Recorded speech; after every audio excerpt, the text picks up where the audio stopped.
Microphone. Hey, there we go. There. Usually the microphone works if you turn it on. That's from my buttons. From my experience. Oh. Welcome to the Barrel Roll post-credit show. It is still December 9th, Yes. 2017. For now. For the next 12 hours. For the next 12 hours. My name's Tony. I'm Chris. We're here. We're here. here. We're going to talk about stuff that we've done over the past week or so to, games, movies, experiences, things like that. So, get started, or should I get started? Or? I'll start this out. Yeah, what have you been up to? A little bit of change of pace this week. I haven't been playing much of anything, but a little NHL. Not enough to talk about. I was going to say, has your season progressed any? Not enough to talk about. I started watching Mr. D on Netflix. Oh yeah? How's that? It's not too bad. It has kind of the same awkwardness that The Office did. Mm-hmm. Where it's just the main character starts talking about stuff, and it's like, is it what kind of show? Stop. Is it a Netflix original, or is it? No, it's on CBC. Is a Canadian show. Oh really? Yeah. Okay. Weird. Yeah. You never see that coming. Yeah, it's like it has the super awkwardness of The Office. Does it have like the weird camera cuts and camera pans as The Office, or is no, it like it's a regular Is it a 3-camera sitcom kind of thing? Yes. Okay. So and then he's a teacher. The main character's a teacher. It's his first official year of teaching. He's always been a sub. This is his first year as a teacher. So what you're saying is Nick would enjoy it. It's well, because it's just funny because I was even saying to someone the other day, there's a lot of stuff, not a lot, but the teachers say things. It's a very satirical look at. If we said that, we would get in so much trouble. Oh, so it's kind of like Waiting. Like the movie Waiting was to food service? Yeah. Okay. Kind of, not as like raunchy or anything. Obviously, it's still CBC, but yeah, it's like with the episode I just watched last night it was about a dance going on, and one of the students is gay, mm-hmm. and they're talking, and then the teacher's talking to me, like, okay, I would be like a 10 if I was gay, and like talking to the student about this, how like what number he would be. How old are these students? It varies. I want to it goes like elementary to high school kids. It's a big school. Yeah, it seems like a private school. But it's just like, but they're talking about that. He's talking to that about with a student. It's like, if I ever did that with a student, I get in trouble. I think people are very touchy on that kind of subject. Or even at work. You don't really want to do that stuff at like regular work. Or even like one of the early episodes is kind of the nerdy science teacher. He doesn't know how to defend himself even to other students. Or when other students are giving him attitude or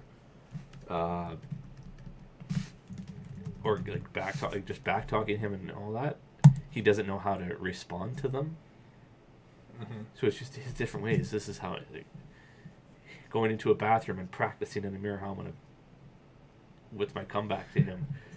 It's like, okay, where's this? Okay, you said this is in CBC. This is all by the CBC. Usually, it's based off of like a small town or no. Whatever. Well, I don't know. What kind of environment? Like, what kind of city is this? Is it like Toronto? I would almost say it's probably Toronto. It doesn't the landscape hasn't. It's still in the first season, so I think the budgetary things are still there. So it's just focused on the school right now, so you don't see much of. Well, especially if you're a 3-camera sitcom, you don't have to. Your budget's not that big, anyways. No. It's not bad. I'm gonna continue watching it because obviously it's been on. It's has 5 seasons. What? 5 seasons on Netflix alone? It's still going on CBC. What? That's wild. So obviously there's something to the show. So I'm gonna keep going with some in-depth character development. And yes, me and him share the same. That's what the kids call me too. So there's a lot of, hey, it's Mr. D. Right. With the kids who ever seen it at my school have pointed out to me. You're like that I kid. am nothing like this You're guy. like that. You're like that guy from that TV show. No. I am nothing like him. Are you really? Are you really though? Are you really not? Are you really? No. I don't talk to students that way. Like, he is the slacker. He is like the Michael Scott of the school. So is he the principal? No, he's a teacher. Oh, that's but not he's as just funny. but he's like lazy. He doesn't want to do it. Okay, when I think of Michael Scott, I don't actually think that he's lazy. I just think he's incompetent, more so than anything. A perfect example is when they were he was marking essays for the I guess for the students. They had like kind of mid-year final, and he was marking them, and they were essays, and he's like, and he was talking to his waiter buddy, and he's like, "Oh, this is how you mark in school. You take the top student and go, okay, 99%. This is our mark. This is where we're going to base our whole essay off of." And then he hands half his stuff to his waiter buddy. Says, "Okay, you mark those. I'll mark these ones." Just like real life. Yeah. Just like real life. Just like real life. He is like lazy. Wow. It's just funny to watch. He wants to be a phys ed teacher, but he got put in a social studies history teacher area. Mm-hmm. And yeah, he's almost has this competitive thing with the assistant principal, where they're always trying to one up each other. Yeah. Try to do better. Yeah, like I said, I'll keep watching. It's obviously, like, What season are you on right now? Just one? Just one. Yeah, it's a quick half-hour show. It's not Those even, are nice. So it's like it's what? 20, not it's even- not even half hour then. It's like a 22-minute long. Yeah, it's not even that 22. long. Yeah. And I always find the easiest to get through. Yeah, it's always tough finding a new show and it's like realizing it's a 45-minute or 50-minute long episode. It's I think tough. it's especially some of those Netflix original ones. Well, then they're starting to go past that hour too, where they're like almost movies now. Each Yeah, because episode. Agents of S.H.I.E.L.D. dropped its first episode. I haven't seen it yet, but it dropped its first 2 episode. So it hours. was a 2-hour long thing. I'm like, this is longer than some Marvel movie. This is longer than Thor Ragnarok. Yeah, really. Because Thor Ragnarok was not that long. Nope. And then the other thing I did, I had some spare time last weekend. I watched Dark Tower. How was that? That's the. I've new never one. read the books. That's with Idris Elba. Yes. Or, yeah. As the gunslinger. Gunslinger. I've never And read Matthew the books. McConaughey is Yeah. the antagonist. Yeah. So I don't know. How is it as a movie though? It's a decent action movie. Going into as a vacuum, not experiencing the books. How is it? Well, but I knew it was based off books. So I Right. think I kind of. But not knowing anything about It felt a little rushed, Mhm. and it was only an hour and a half movie. Maybe I'm just not used to hour and a half movies anymore. It felt like there was a lot of content. I think we're all very into those big long movies like Justice League. Yeah. and a lot of Marvel movies are like that too. But it was decent. Mhm. It wasn't bad. I even read online after that. Apparently, it was supposed to be even like shorter, but they had to add stuff to backstory to Idris Elba's character, which they weren't never planning. Are they gonna? Does it look like they're gonna do more after that? Because it's a series book, isn't it? It's like 7 books. Yeah, it's a series. Yeah, and I want to say they almost rush, like, I guess with the fast pace. From what I understood from people who have read the book online, they almost compacted books into one movie. Oh, so they did the Avatar thing with Last Airbender, where they shoved an entire season of stuff into one movie. But that would explain my rushed Yeah, feel to it. that's always weird to feel. But if there's not enough content in a single book, Maybe, I guess. then there's definitely. I'd have to check. It's based off a Stephen King Hmm. book, so Stephen King is a decent writer. Well, you say that, and then you try and read it. That is tough to get through, I will admit. But like, he is a well-known writer. He has tons of books. How would you expect that he would, if his books weren't that in depth, that people would stop reading? Mm-hmm. So I don't know. It was a decent action movie, but it also felt rushed, like jumping all over. Well, not all over, but like some of the character stuff was a bit rushed. I guess. So how is Idris though? He's a really cool actor. Like the performances seemed fine. I'm not a huge fan of Matthew McConaughey. Full disclosure. So yeah, he was pretty good. Like I think his character probably could have used a little more depth. Even though, like they said, they added his backstory to him. I think he could have probably done a little better. But I mean, I don't regret buying it. You bought it on the Blu-ray? Yes. Okay. Cool. So, but yeah, and then Matthew McConaughey actually wasn't a bad villain.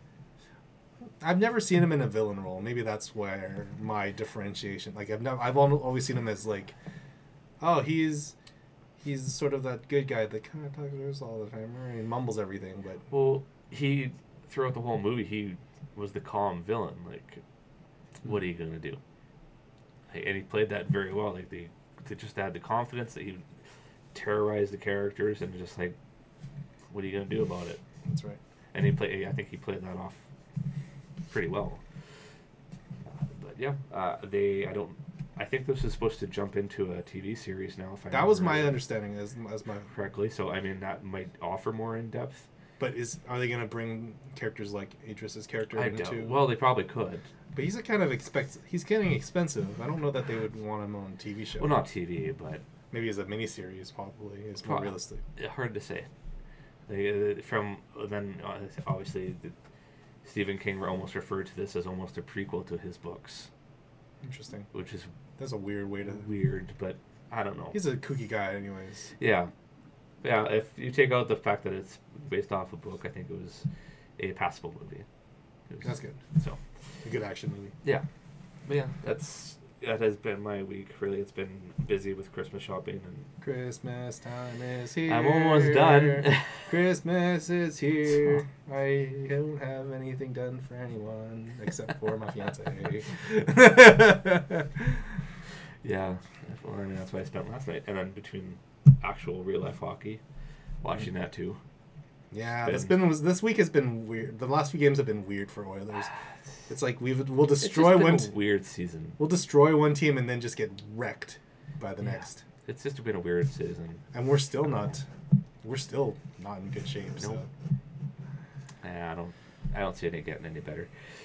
Well, I mean, how many games do we have left? Like 50-ish. Still, you have to climb the entire stand-in. Yeah, that's all. You have to hope for other teams. We have to crawl into that last place, basically, at this point. Yeah. It's possible, but it's not. Yeah. It's getting unlikely for every game. Yeah. Not looking good. Cool. Yeah. It's quick and simple for me. Quick and simple? Quick and simple.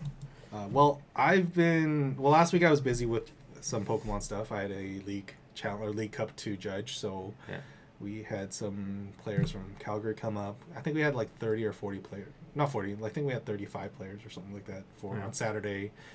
And then Sunday, I think we had like 33 players. So it was a big League Cup. And it's as a judge, it's weird watching these decks because they're all the same. Because it's all... In the format, there's probably only like 1, 2, 3, like 4 or 5 decks that are consistently in the top 8. And sometimes it gets a little bit boring, but it is what it is. It is what the job is. Yeah. But I can say that I am going to be going to Portland in March. Nice. So they have invited me to judge at the Portland regionals in there, and I think that's going to be close to like 1,000 some players. Nice. So that's gonna be another experience to add to the belt. Does the format change because it's gonna change because there's gonna be a set coming out between then? Okay. The Pokemon Ultra Prism set is coming out, which is in line with Ultra Sun and Ultra Moon, the video game, and so it's gonna change the format drastically, and that comes out in January. So, other than that, though, the format should be relatively the same. Yeah. Gardevoir is really, really big right now, and in a way that I never thought it would be, because a lot of people are playing that with some unique cards with Max Potion and stuff like that. Mm-hmm. So that was my last weekend. I've been playing Puzzle Fighter, actually. Do you remember Puzzle Fighter in like the mid 2000s? It was okay. So what Puzzle Fighter is? It's a Capcom puzzle game. It's a match 3 game. Okay. And the original one was based off of Street Fighter characters, and you would basically put bricks together and use sort of a breaker gem to break the colors. Yeah. And you've got red, yellow, blue, green, I think, are the 4 primary colors. Actually, those are the only colors. And so as you break bricks, you would drop them onto your other opponent's side. They would have to take care of them before they got to theirs. So it was a really, really good puzzle game back in the early 2000s. And so Puzzle Fighter is now back on mobile as a free-to-play game. First and foremost, it is a free-to-play game. Microtransactions up the wazoo. I haven't spent a dime yet. I'm not sure when I will. Yeah. Because the prices seem kind of crazy. And I mean, it is a free-to-play game, so you always have to keep that in mind. Like I'm okay if I drop like $10 in it or whatever. So the big change from the original Puzzle Fighter to this one, the first big change is that they're actually including a lot of Capcom characters now. Okay. So instead of just being Street Fighter characters, it is Mega Man, there's Dante, there's Frank West, there's Serverbot from Mega Man, from one of those ones. I guess Jill Valentine is in it as well. That's Resident Evil characters. Yeah, Jill Valentine is in there. And so it's primarily an online game, and I'm not very good online. I mean, I can handle my own. I win. Yeah. I win one game every like 3 games. So I'm not terrible. I know how to puzzle fight. Yeah. So the big piece is that it's the original Puzzle Fighter, you needed to fill basically your opponent's side of the field up so that they couldn't drop any pieces. It's kind of like Tetris. It's like Puyo Puyo or whatever. It's like Puyo Puyo, exactly. Yeah. In fact, it's very similar to Puyo Puyo. I think Puyo Puyo pulled its gameplay elements from Tetris, or not Tetris, from Puzzle Fighter. Okay. So it is a little bit like Puyo Puyo in that regard. But the difference in this new Puzzle Fighter is that each player has a life bar on the top. Yeah. So not only are filling their side of the field up, no longer loses the game for them. You need to, as you break pieces, you're hitting their character as their life bar goes down. Okay. So just filling up would just block them essentially from doing. And stuff. so when their screen is full, it halves their screen. Yeah. Like it clears the screen a little bit, and it does some damage to their life bar. Okay. Like a good chunk of it. Okay. And so the big thing is the first one was a one-on-one game. Mm-hmm. This one is you choose your main character and you have 2 assist characters. Okay. Each character has sort of a gem color affinity. So, for example, Ryu, if you break blue gems with the Ryu character, he does more damage than any other character would. Okay.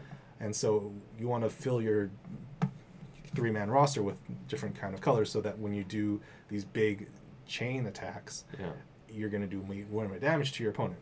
And it's all level based as well. So you've played Clash Royale, right? Yeah. So it's the thing where you get certain cards. Yeah.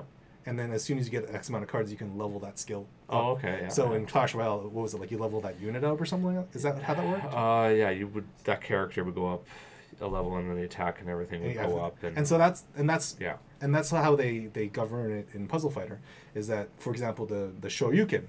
To do a Shoryuken, you need a 2x3 gem block. Yeah. And you could make it, and then you can do that damage and it'll attack your opponent. But you can also level that attack up by getting more Shoryuken cards from the chests. Okay. So, and right now it's kind of I've hit a bit of a glass ceiling. I can see where there's points where you need to pay for some more stuff. And I definitely want Dante as a character. He is unlockable for me right now. I just don't know how to get him.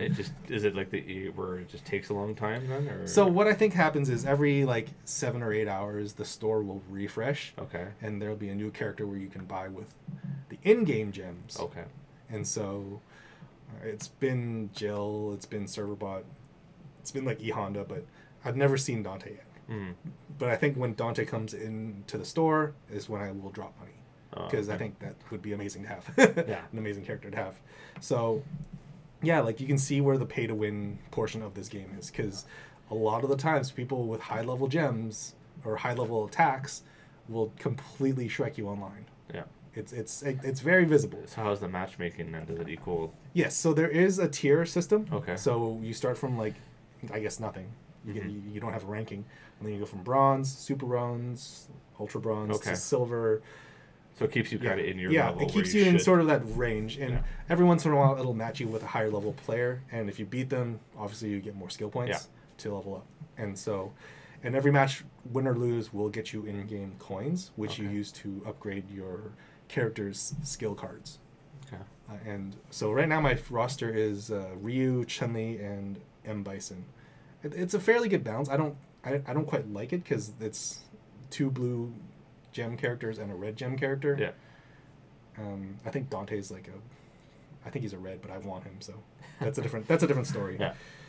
But I you know what? As far as a free to play puzzle fighter game goes, it's not too bad. Okay. There is an offline mode where it's like a mission mode that refreshes every 7 hours, and that's where you can unlock some additional skill cards and coins and stuff like that that you can use to upgrade your attacks. Okay. And those refresh every 7 hours. So it's got some offline stuff, but it is primarily an online game. And I can see it. It's puzzle fighter. You want to play with other people. Yeah. And you can add friends, but I don't know anyone else who plays it. That's fine. Whatever. For me, it's a blast from the past. It's one of the first puzzle games that I ever played as a kid. Okay. Like almost predating like Tetris and Columns and stuff like that for me. So seeing these characters, and the characters look pretty cool. I mean, if you don't like the Funko Pop design kind of characters, like the big awkward head and the small chibi body, not for you. That's very pop Funko designed. Okay. Character design. Voice acting is terrible, as you can imagine. And yeah, I really like that game a lot, and I'm really surprised how well it translated from, that old game to modern day. Yeah. I'm actually surprised it's not on the Switch, to be honest. Not yet. Because I don't really like... So how the touch controls work is that you use your finger to swipe back and forth. Yeah. And then you tap it to rotate it. It's not great. When I play puzzle games, I need that quick input. Yeah. You want that quick input to left change and then drop, and then left change drop, right? You need... Yeah. You don't get that on a touch screen. You can adjust the sensitivity, but I would rather a giant controller with that. So that if there's one free to play mobile game that I want on the Switch, Puzzle Fighter is the game for me.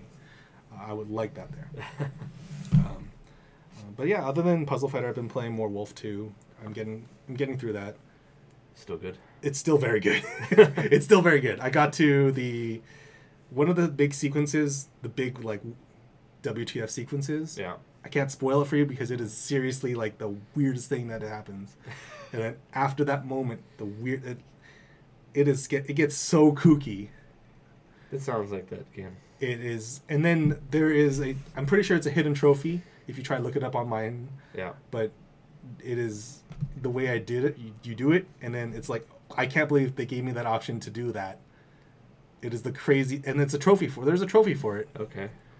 And it is a spoiler to tell you what it is, but definitely recommend playing this game. It is so weird, and the difficulty levels are so dumb because right now I'm on the easiest level, and it's just easy. It's super easy. Yeah. But one level above that, in terms of difficulties, enemies just completely... So you just stay on easy? Yeah, my recommendation is just to stay on easy. Have a good time. Laugh at the game. Yeah. Just experience the craziness that is Wolf 2. I think that's one of the games that won best... It won something at the VGAs. I can't remember what it Best did. kooky game? VGA, Wolf... Apparently not. 2. What did it win? I don't even remember. VGA 17.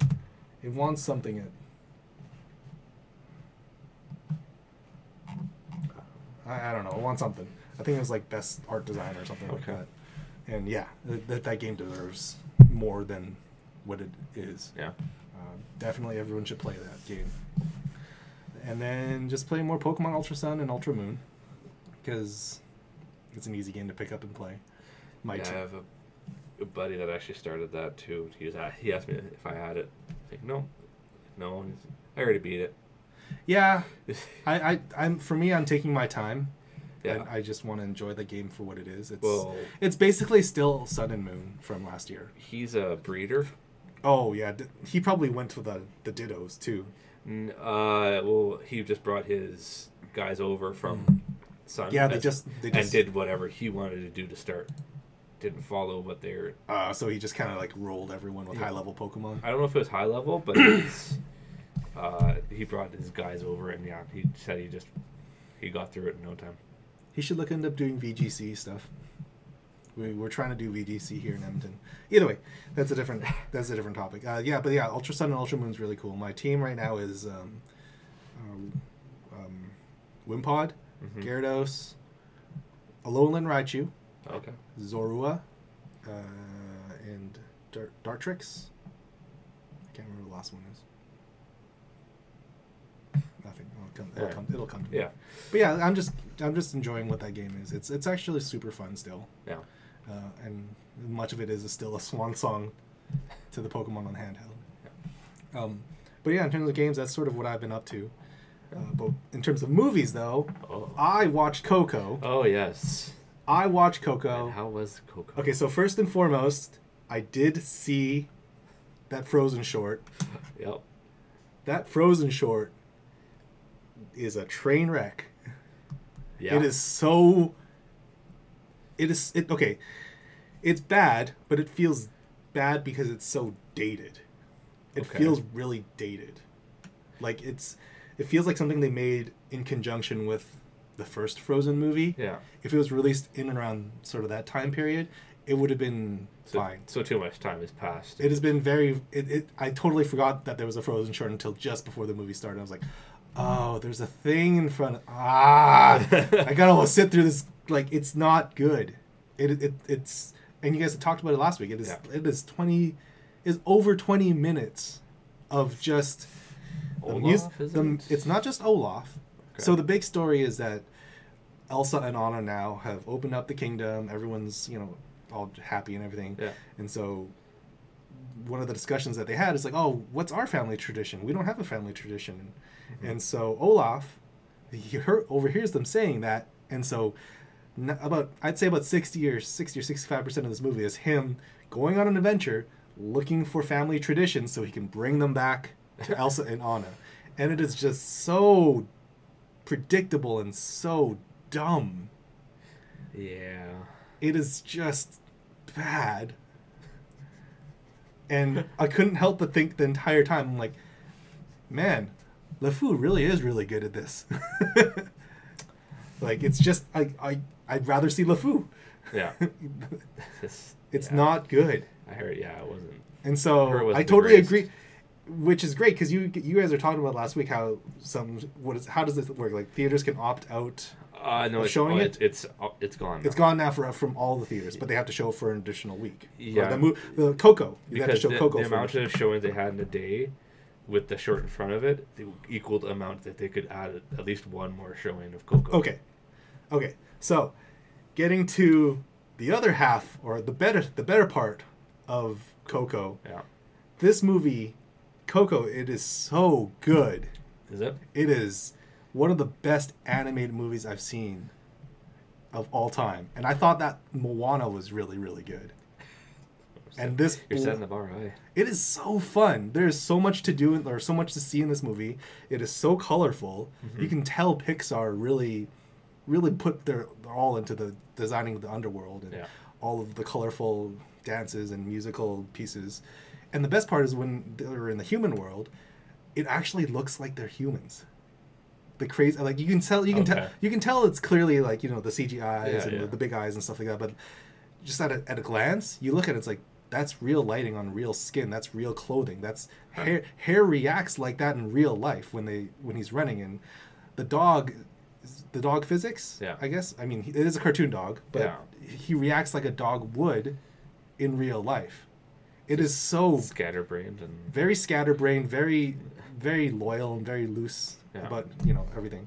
And then when you get down to the underworld, you can see all the skeletons, the way that all those characters are designed. It is so good. And then on top of that, the story. It's all about family. Yeah. And there's something about Pixar and something about Disney where they make a movie that doesn't have to have a princess. It doesn't have to have, someone saving the day. It's so good. Yeah. The way that the end culminates, there is tons of those, like, touchy-feely moments where they pull on just the right heartstrings to make you think, oh man, this is this actually going to happen this way? And it's.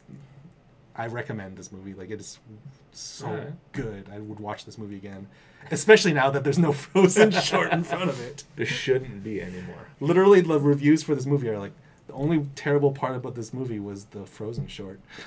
I had to sit through 22 minutes of Frozen to watch this excellent film. Yeah, I think we had a discussion yesterday because it was someone complained. It was a stupid complaint too, where a guy and his girlfriend went, and it was, they timed it out. They saw how long the movie was, and they timed it. She would still have 20 minutes before she had to get to work or had to be at work.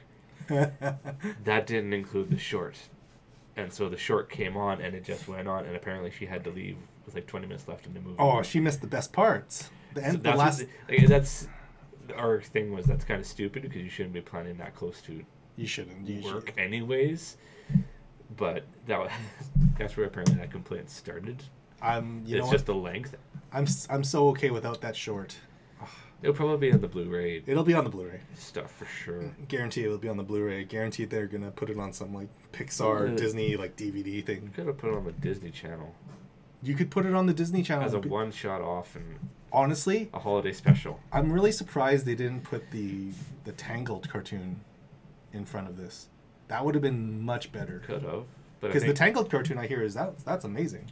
Well, that would I think it still would have been the complaint is how long it went. Because usually the shorts are what, maybe 5 minutes? 5 or 10 minutes. Not 22. But the worst part about it is that it drags. It just drags. If it was 22 minutes of like actual good storytelling, actual good musical pieces, rather than just recycling the same jokes that they've had in the past and recycling characters, it would have been fine, I think. Mm-hmm. But the fact that it's just so generic and so bland and vanilla, that it doesn't add anything. It's bloat. Well, I mean, in my mind, like there's the callbacks to there's what's that German? I haven't seen the movie. Frozen? Yeah, you're not missing out. There's callbacks to tons of characters from the original movie. It's like, oh, that's a nod to that. That was unnecessary. Well, I think they're doing Frozen too. What they almost need to do if they're going to do a short, have it lead up. Yeah, build towards it. Because this short adds nothing to the Frozen universe. It's just an extra thing. The only thing it adds is there's an awkward sequence where you see Olaf in a sauna and he clearly melts away into a water puddle. Yeah. And then just throw him out. And then he turns back into a snowman. So I'm like, that seems dumb. That seems like like an odd way to write that in. They just killed the character off. But they resurrected him. Yeah, it is super like it's weird to think about that. I'm not trying to defend it. Don't. No. It's just that entire bloat. Like I could have fallen asleep throughout the entire thing and still it would have been okay. Yeah. Because Coco, it makes up so good. That movie is really good. It looks good. The music is good. It is the Mexican themed music in it seems so accurate and so perfect for what it is that film wants to achieve. Mm-hmm. And it's basically Miguel, I can't pronounce his name.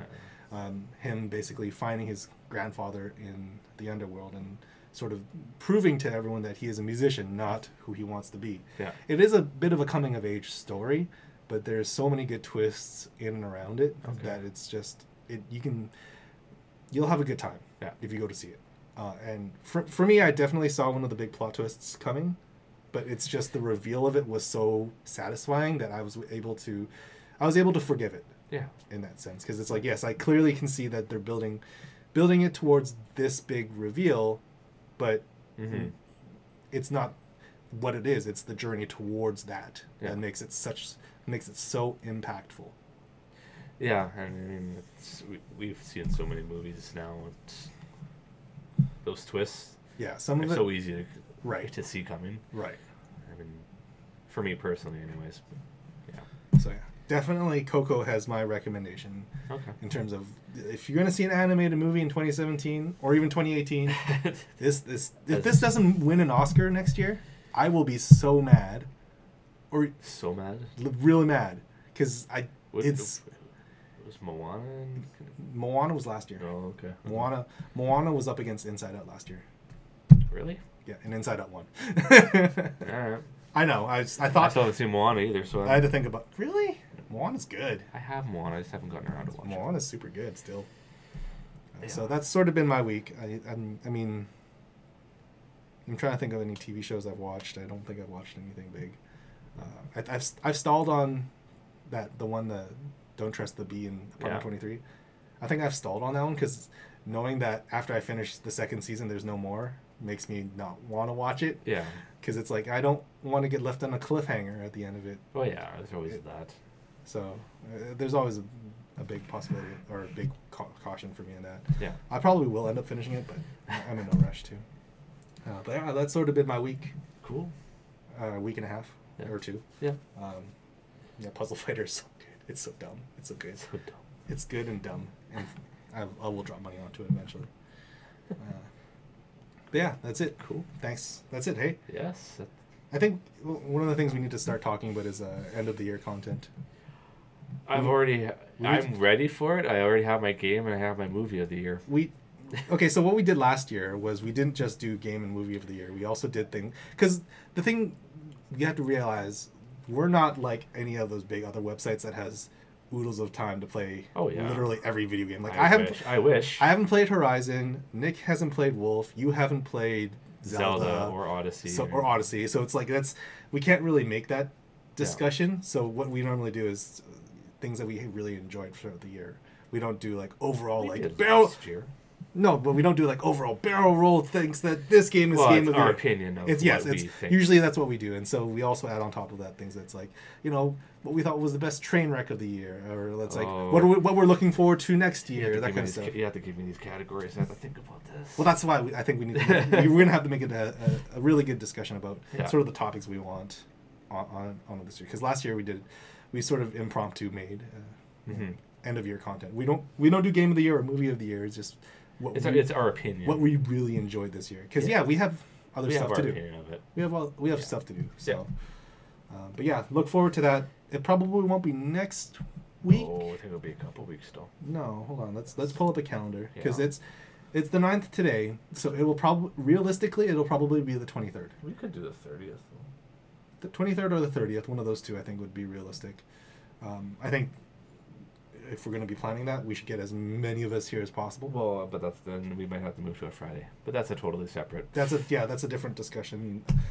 But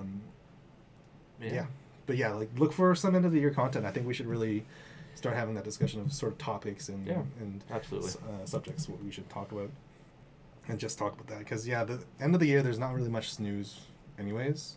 No, short of PUBG coming out of 1.0. Yeah, no, it starts to get to that point where that's all the websites are doing is putting up Giant Bomb, their best. Giant Bomb, they're recording their game of the year stuff right now. Well, so. I was even reading IGN this week.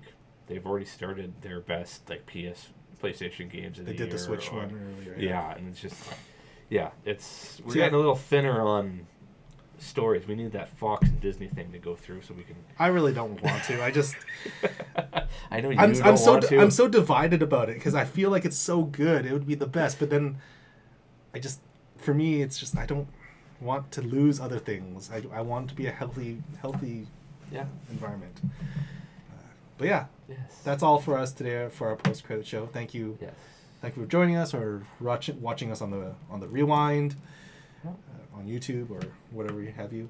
If you liked what you see here, go to our website. And follow us. The website's www.barrelrollnews.com. All the social media links are there. Facebook, Twitter. Yep. Discord.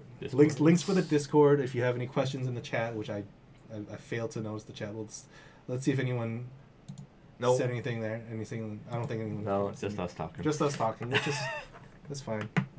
So either way. Join us in next week. Probably not next week for end of the year stuff, but probably at least starting next week. We'll build you up to it. We'll put up categories, and if you have any categories or stuff that you want us to talk about, leave us links, comments anywhere, YouTube or whatever. We will answer as soon as we can. Yes. So, that being said, let's go to that. We will see you guys next week. Yes. On the BrNN Newscast. Bye. Bye.